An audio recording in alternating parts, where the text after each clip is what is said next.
Hello and welcome to legit trip.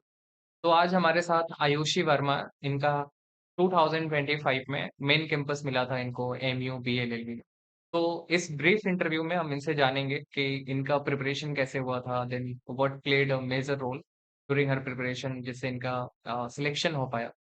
तो अगर हम मेनली बात करेंगे तो एमयू का जो सिलेबस है, अगर आप उसको देखोगे तो then there are 3 sections like English 40 marks के, देन फर्दर 40 मार्क्स के GK, current affair and legal awareness, and 20 marks के elementary mathematics and reasoning. Majority of the portion जो होता है वो रीजनिंग का होता है।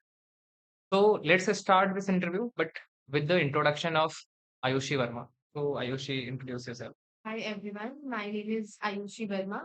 I've completed my 12th from Jammu and Kashmir with the PCM background, and currently I am pursuing BA from Aligarh Muslim University's main campus. Good Ayushi. तो you know कि English का एक बहुत ही पोर्शन है एमयू में। सो आपने इस इंग्लिश जो सिलेबस है, जो वोकैबुलरी, एंटोनिम, सिनोनिम वोकैबुलरी के अंदर आता है, one word substitution, idioms and phrases, and there are other things also. तो आपने इस सेक्शन को इंक्लूडिंग ग्रामर एंड ऑल कैसे प्रिपरेशन किया था? कौन-कौन से सोर्सेज आपने रेफर किया था? सर इंग्लिश के लिए सबसे पहले तो सर क्लासेस, और सर आभार सर हमारी क्लासेस लेते थे इंग्लिश में, जैसे कि ग्रामर्स में आपने बोला कि फिलर्स होते हैं। हुँ। तो सर हमारी पहले प्रैक्टिस क्लासेस होती थी, हम पहले पर्टिकुलरली क्लासेस करते थे। फिर उसके बाद सर हम प्रैक्टिस करते थे अपने ही, मतलब कोचिंग के मटेरियल में हमें कंपेंडियम्स मिलते थे, तो हम उसकी प्रैक्टिस करते थे। और सर एंटोनिम्स सिनोनिम्स के लिए तो सर फर्स्टली वही क्लासेस सेम, और उसके बाद sir practice, and then sir मैं एडिशनली एग्जाम वेदा को भी प्रैक्टिस कर लेती थी। और सर वो क्लासिक में सब पढ़ा ही होता था, और कंपेंडियम्स में हम लोग पढ़ते थे, रीड करते थे, फिर हम क्लास मतलब टॉपिक वाइज सेक्शनल्स लगाते थे अपने ही लेजिट प्रेप के ऐप में। और सर रीअटेम्प्ट करती थी उनको स्पेसिफिकली मैं।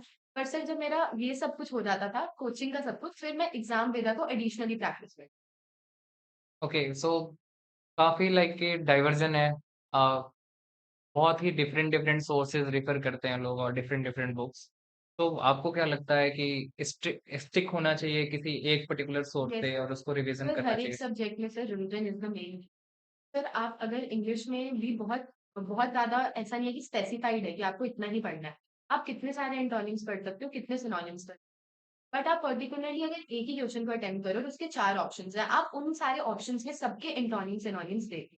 वो एक बेटर है कि आप बिल्कुल एकदम, अगर एक क्वेश्चन कर रहे हो तो उसमें आप सब कुछ उसका हर एक देख रहे हो कि आप किसी भी वे में, हमें कोई भी अगर आ जाता है उसी के 4 पार्ट्स में से हमें वो आ जाता है एंटोनिम्स सिनोनिम्स, तो हम वो अटेम्प्ट कर पाएँ। तो हमारी क्लासेस में पर्टिकुलरली हमें ऐसे ही पढ़ाया जाता था, जिसमें हमें ऑप्शंस और विद क्वेश्चन सब कुछ समझाते थे, और वो करने के बाद सर प्रैक्टिस करते। So now moving to another section, that is GK, current affair and including the uh, legal awareness. Okay. तो जीके में अगर आप देखोगे तो एक तो स्टैटिक जीके हो गया, देन फर्दर आपका इंडियन पॉलिटी आता है, देन करंट अफेयर के कम क्वेश्चंस होते हैं, and then further you will see कि तुम लीगल एप्टीट्यूड के कुछ क्वेश्चंस और लीगल अवेयरनेस से जजमेंट्स वगैरह के क्वेश्चन पूछे जाते हैं।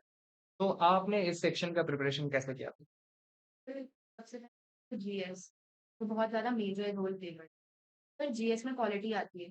पर सर पहले मैंने जीएस की बिल्कुल अपनी लेजिट प्रेप की क्लास ली थी। आप हमारे हमें जीएस पढ़ाते थे, और उसमें क्या होता था कि हमें पहले तो कंसेप्ट पूरा क्लियर होता था क्लासेस से। ऐसा नहीं था कि हमें उसके बाद कुछ भी डाउट रह जाता था कि हमें समझ नहीं आ रहा, बिकॉज़ हमें आप जो पहले टॉपिक पढ़ाते थे, वो टॉपिक के बाद ही हमारे एमसीक्यूज़ उसी दिन उसमें प्रैक्टिस हो जाते थे। हमारा टॉपिक क्लियर हो जाता था। और जितने भी पीवाईक्यूज़ प्रीवियसली आए हैं जामिया में और एएमयू में, वो हम तब ही कर लेते, मतलब क्लास के साथ ही उस टॉपिक वाइज। और सर पोस्टमार्टम ने बहुत ज्यादा मेजर रोल प्ले किया मेरी प्रेपरेशन में। सर उसमें पोस्टमार्टम में हमारे जितने भी प्रीवियस ईयर एनालिसिस हो रखा था, जितने भी क्वेश्चंस थे, वो टॉपिक वाइज आपने एकदम वो कर दिया था, कंसाइज कर दिया था हमारे लिए। तो सर मैंने टॉपिक वाइज ही पढ़ाई की है जीएस में, और क्लासेस के बाद वही सेक्शनल्स लगाए जीएस में। और सेक्शनल्स के बाद सर हमें स्टैटिक जीके का एक मॉड्यूल मिला था। और सर स्टैटिक जीके भी मैंने लेजिट प्रेप के ही मॉड्यूल से किया, और बहुत वास्ट है स्टैटिक जीके। वो आपने हमें जितनी भी कंसाइज करके देखी दी थी, मैंने वही बार बार रिवाइज किया। मैंने ऐसा नहीं है कि अलग अलग सोर्सेज से किया, बस लेजिट प्रेप पे ही रिलाई करके बस उसी को मेनली बार बार revise. Okay, then for current affair? Answer current affairs के लिए तो सर करंट अफेयर्स में sir the main part is revision. आप एक ही सोर्स पे रिलाई करें। अगर आप सारे ही सोर्सेस करना चाहोगे सर, वो हो जाएंगे, बट लेकिन एट द एंड अगर आपने उनको रिवाइज़ नहीं कर पाया उनको अच्छे से, तो उसका कोई भी आपके लिए बेनिफिट नहीं। आप हमेशा 2 या 3 ऑप्शंस में कन्फ्यूज़ रहेंगे कि क्या ऑप्शन था इसका। तो सर एक ही सोर्स इम्पोर्टेंट रहता है करंट अफेयर्स के लिए। और सर करंट अफेयर्स में हमें कंपेंडियम्स मिलते हैं वीकली। सबसे पहले तो सर क्लासेस होती हैं। आप क्लासेस तो सर क्लासेस तो मेजर है। आप क्लासेस अगर कर ही नहीं रहे हैं तो आपका कंसेप्ट ही क्लियर नहीं हो रहा। आपके दिमाग में बकल अप होती जाएँगी चीज़ें। और सर रिकॉर्डेड होती हैं। अगर हम लाइव देख रहे हैं, सबसे पहले तो हर बच्चा लाइव क्लास देखे। मैंने तो सारी सर लाइव ही अटेंड की। और फिर अगर कोई मतलब बहुत मेजर इश्यू हो जाता है, तो आप रिकॉर्डेड देख लो, बट आप कोई भी क्लास को मिस मत करो। और करंट अफेयर्स में सब सोचते हैं कि हम जीके मतलब हम कहीं से भी कर लेंगे, जीके टुडे से कर लेंगे, हम दृष्टि आईएएस से कर लेंगे रीड, हमें क्लासेस का कुछ इम्पोर्टेंट नहीं है। बट सर क्लासेस बहुत मेजर रोल प्ले करती हैं। पहले तो हमें उसमें हमारा कंसेप्ट क्लियर होगा कि क्या था, क्या क्या सोर्स था, मतलब हर कुछ, हर एक एस्पेक्ट में। उसके बाद आप कंपेंडियम को रीड करो और आप बार-बार उस कंपेंडियम को रीड करो। आप अलग-अलग सोर्सेज़ में मत जाओ, बस एक ही चीज़ को बार-बार रिवाइज़ वही आपको मार्क्स में ओके, गुड आयुषी। सो जो लास्ट पोर्शन है that is elementary mathematics and then reasoning, जिसमें मेजॉरिटी ऑफ द क्वेश्चंस जो है रीजनिंग से होते हैं। और इवन यू विल से कि 2025 में उन्होंने मैथमेटिक्स से भी अच्छे क्वेश्चंस पूछे थे। आपने इसका प्रिपरेशन कैसे किया? सर मैंने तो मैथमेटिक्स और रीज़निंग दोनों किया था क्योंकि मैं जामिया और एएमयू दोनों के लिए प्रिपरेशन। तो सर लोगों का एक माइंडसेट है कि एएमयू में रीज़निंग ही आती है और ये रीज़निंग ही पूछी जाती है। बट सर ऐसा नहीं है, इस बारी मैथमेटिक्स पूछा गया था, तो आप किसी भी सब्जेक्ट को लेस इंपॉर्टेंट मत समझो, मतलब आप सबको इक्वली इंपॉर्टेंट रखो। एज़ अभी तो जामिया और एएमयू में competition is increasing way too much, पहले से बहुत ज़्यादा। तो सर आपको एकदम अपनी प्रिपरेशन में ये चीज़ तो सोचनी नहीं चाहिए कि 10 मार्क्स का है या 20 मार्क्स का है तो मैं छोड़ दूँ। आपको हर सब्जेक्ट को इक्वली प्रिपेयर करके चलना चाहिए। और सर मैंने तो प्रिपरेशन अपनी सर हमारी दानिशर सर ने करवाई थी मैथ्स में। उन्होंने सर हमें पीवाईक्यूज़ को प्रॉपर्ली एनालाइज़ करके हमें पढ़ाया था, रीज़निंग में भी और मैथमेटिक्स में भी। सर मैं पीसीएम से हूँ, बट मैंने वो सारी क्लासेस ली, मैथ्स की भी वापस से, और उनको प्रैक्टिस भी किया।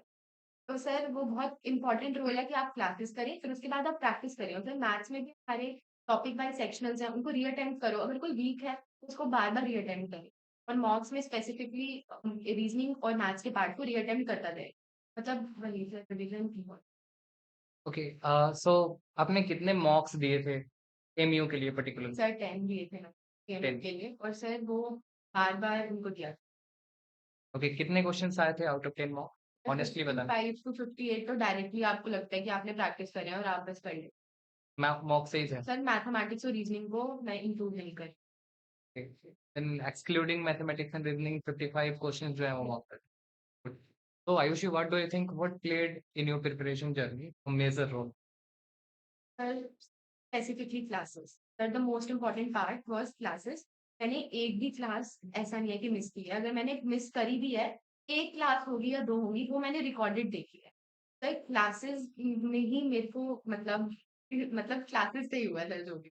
पहले तो आप क्लासेस को करो, फिर आप उन क्वेश्चंस को रिवाइज करो। आप क्लास के नोट्स को भी रिवाइज करो। सर मैंने तो जीएस में पर्टिकुलरली अपने सब खुद नोट्स बनाए थे, वो भी हैंड रिटन। तो हमें मिलता था पीडीएफ, बट मैं खुद हैंड रिटन बनाती थी क्लासेस के साथ में। वो आपके लिए बहुत इंपॉर्टेंट रोल प्ले करता है। आपका कंसेप्ट कितना क्लियर है। और सर उसके बाद ये कि आप प्रैक्टिस कितनी करते हो। सर मॉक्स में बहुत ज़्यादा major role play, sir mocks and classes are the most important. So Ayushi, what will suggest to those students who are preparing for AMU BLLB 2026? I will suggest कि पहले आपको अपना सिलेबस पूरा आप एनालाइज। और सर जब आप syllabus को एनालाइज करते हैं तो आप पीवाईक्यूज प्रीवियसली 10 इयर्स के अच्छे से देखें कि कहाँ-कहाँ क्या-क्या डाइवर्स, मतलब कहाँ-कहाँ से क्या-क्या आया है, क्या डाइवर्सिटी है सिलेबस की, और आप कहाँ पे आपको प्रॉब्लम आ सकती है। और सर जो आपको डिफिकल्ट पार्ट लग रहा है वो आप बार-बार उसको प्रैक्टिस करिए, उसको रिवाइज करिए और उसको रीअटेम्प्ट करिए। तो सर ऐसे ही आपका हो पाएगा। सर पहले तो आपको सिलेबस पूरा पता होना चाहिए। Sir second is the most important thing is class. अगर आप लेजिट प्रेप पे पूरा रिलाई कर रहे हो, जैसे कि मैंने करा, मैंने फर्स्ट टाइम ही एमयू दिया और फर्स्ट टाइम ही जामिया भी। तो सर मैंने तो बस क्लासेस पे ही रिलाई किया था पर्टिकुलर। आप क्लास कोई भी नहीं छोड़ रहे हो, और आप कितना ज़्यादा डेडिकेटेड हो टुवर्ड्स योर क्लासेस, वो बहुत ज़्यादा इम्पोर्टेंट रहता है। आप सोचते हो कि मैं क्लास बाद में देख लूँगा। यही सर डिसिप्लिन सर इम्पोर्टेंट है सर क्लासेस के टुवर्ड्स। तो सर क्लासेस करें, और सर उसके बाद थर्ड है कि क्लास करने के बाद ही आप एकदम, अगर आपको, आप हमें उसी टाइम क्वेश्चंस प्रैक्टिस करने के लिए देते हैं या करवाते हैं, या हम टेलीग्राम पे प्रैक्टिस करते हैं अपने ही चैनल पे। तो सर आप वो करिए, उसके लिए भी आप बिल्कुल ये मत करिए कि अभी मैं नहीं करूँगा या नहीं, अभी मैं नहीं अटेम्प्ट कर सकता। बट आप अपना टाइम अगर प्रिपरेशन कर रहे हो तो कंसिस्टेंट रहो towards your preparation. Classes, then practice, then sir class sectionals and sir mocks. ये आपको अटेम्प्ट करना ही पड़ेगा और अगर आप ये सब अटेम्प्ट करोगे फिर उसके बाद do revise it again and again और आप री-अटेम्प्ट करो। गुड।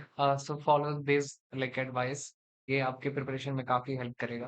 तो Ayushi, I will ask one thing, जैसे आपने क्लासेस का बात किया तो मुझे याद आया तो मैं पूछ लूँ, कितने परसेंट बच्चे आपके बैच में जो थे, वो रेगुलर क्लासेस करते थे और उनका सिलेक्शन हुआ? परसेंटेज में अगर आप बताना चाहेंगे? जितने भी क्लासेस अटेंड करते थे उन सबका ही selection. Sir 50% of the students जो थे वो क्लासेस करते ही नहीं थे। हुँ, हुँ। उसमें से भी 10-20% थे जो कभी करते थे और कभी नहीं करते थे। वो डेली क्लासेस अटेंड करता था, वो सब सर उन सबका सिलेक्शन। ऐसा नहीं है कि उन सबका नहीं हुआ क्योंकि वो बहुत ज़्यादा डेडिकेटेड थे टुवर्ड्स क्लासेस और क्लासेस सर लाइव भी देखना इम्पोर्टेंट है। Okay, so if you are too preparing for Jamia, AMU, and any other law entrance examinations, you can join our batch that is न्याय पाथ 3.0 जो 1 जनवरी को ही launch हुआ है। और हमारे यहाँ बैचेज जो हैं वो बार-बार daily daily weekly and like monthly launch नहीं होता है, हम एक ही बैच लॉन्च करते हैं। ओके, देन उसका सिलेबस कंप्लीट कराते हैं और पूरे डेडिकेशन के साथ प्रिपरेशन कराते हैं। ओके, तो सो आप कंसिडर कर सकते हो ज्वाइन करना, यहाँ पे आपके सिलेबस का फुल कवरेज होता है। Before I start with like telling you the specification of the batch, one thing I must say that कि अगर आप इस बैच में एनरोल करते हो तो आपको एक लाइक डेमो पीरियड मिलेगा।